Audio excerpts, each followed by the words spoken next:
نحمده ونصلي على رسوله الكريم اما بعد. میرا خیال بات میرے بزرگوں، دوستوں، بھائیوں، عزیزوں، بعزت حضرت امام الانبیاء رسول پاک صلی اللہ علیہ وسلم کی پڑھنے پڑھانے ہی کے لیے ہوئی، علم کو پہنچانے کے لیے ہوئی. ایک مرتبہ اما جان عائشہ صدیقہ رضی اللہ تعالیٰ عنہ کے دولت قدے سے تشریف لائے مسجد میں. دو جماعتیں بیٹھی ہوئی تھیں. ایک جماعت اللہ پاک کے انعامات کو یاد کر کے اس کا شکریہ ادا کر رہی تھی اور دعائیں پڑھ رہی تھی، دعائیں سیکھ رہی تھی. ایک جماعت علم دین حاصل کر رہی تھی، قرآن کریم یاد کر رہی تھی، احادیث مبارکہ. تو دونوں جماعتوں کو دیکھ کر خوشی کا اظہار فرمایا اور ارشاد فرمایا انما بعثت معلما، میں تو معلم بنا کر بھیجا گیا ہوں. تو اسی جماعت میں جہاں سیکھنا سکھانا ہونا تو تشریف فرماؤں. یہ ایک بہت بڑا اللہ کا انعام ہے کہ اللہ نے حضرت رسول پاک صلی اللہ علیہ وسلم کی مبارک برکت سے، ان کے مبارک وجود کی برکت سے اپنا خاص کلام عطا فرمایا ہے. ورنہ آسمان سے تو کتابیں اور بھی آئی ہیں، تب توریت ہے، زبور ہے، انجیل ہے، یہ آسمانی کتابیں ہیں، کلام اللہ نہیں ہے. بس کلام اللہ تو قرآن کریم ہے، وہ بہت بڑا انعام ہے. اور حضرت امام الانبیاء رسول پاک علیہ السلام کا پاک ارشاد ہے ان اشرف امتی حملۃ القرآن و اصحاب اللیل، میری امت کے شریف ترین لوگوں میں قرآن والے اور تہجد والے. اللہ تعالیٰ آپ کے اس مکتب کو دن دونی رات چوگنی ترقی بھی عطا فرمائے اور آپ کے خاندان میں برکات محمدیہ اور برکات الہیہ کے نزول کا اس کو ذریعہ فرمائے اور ہر طرح کی خیر و برکت سے آپ کے خاندان کو مالا مال فرمائے. علماء اور دین کے خدام اور قرآن کریم کے خادم اس خاندان سے اللہ تعالیٰ ہمیں مرحمت فرمائے. اللہ تعالیٰ کہنے سننے سے زیادہ ہمیں عمل کی توفیق عطا فرمائے.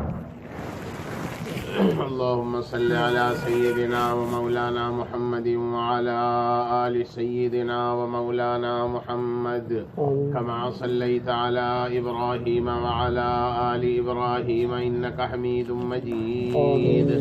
ربنا ظلمنا أنفسنا وإن لم تغفر لنا وترحمنا لنكونن من الخاسرين.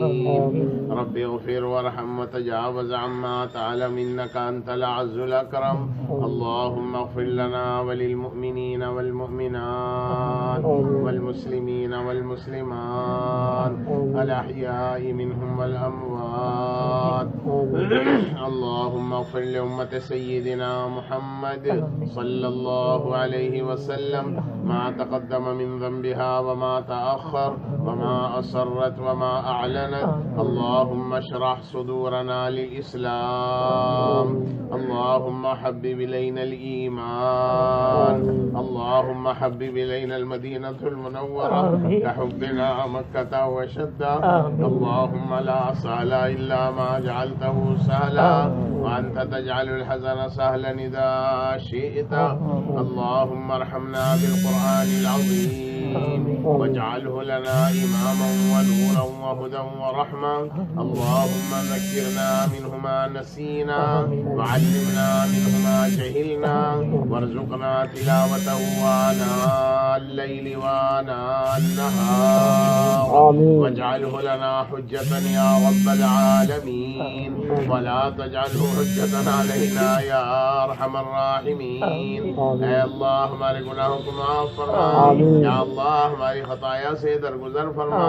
اے اللہ کبیرہ گناہوں کو بھی معاف فرما، یا اللہ صغیرہ گناہوں کو بھی معاف فرما، یا اللہ ان بچوں کے پڑھنے پڑھانے کو قبول فرما، یا اللہ اس مکتب کو قبول فرما، یا اللہ اپنی محبت کے پیدا ہونے کا اور یا اللہ نبی پاک علیہ الصلوۃ والسلام کے دین کو لانے اور یا اللہ اس کو پھیلانے کا اس کو ذریعہ فرما، یا اللہ دین نور محمدی سے بھی ان سب کے سینوں کو منور فرما، یا اللہ ہر طرح کی خیر نصیب فرما، یا اللہ ہر طرح کی عافیت نصیب فرما، یا اللہ ہمارے مدارس کی حفاظت فرما، یا اللہ مکاتب کی حفاظت فرما، یا اللہ خانقاہوں کی حفاظت فرما، اے اللہ ایمان کی اور یا اللہ ایک ایک ایمان والے بھائی اور بہن کی جان کی، مال کی، ایمان کی، اعمال کی، اخلاق کی، عزت کی، معاشرے کی، رات کے اندھیرے میں دن کے اجالے میں حفاظت فرما، یا اللہ خصوصاً ہمارے نوجوانوں کی حفاظت فرما،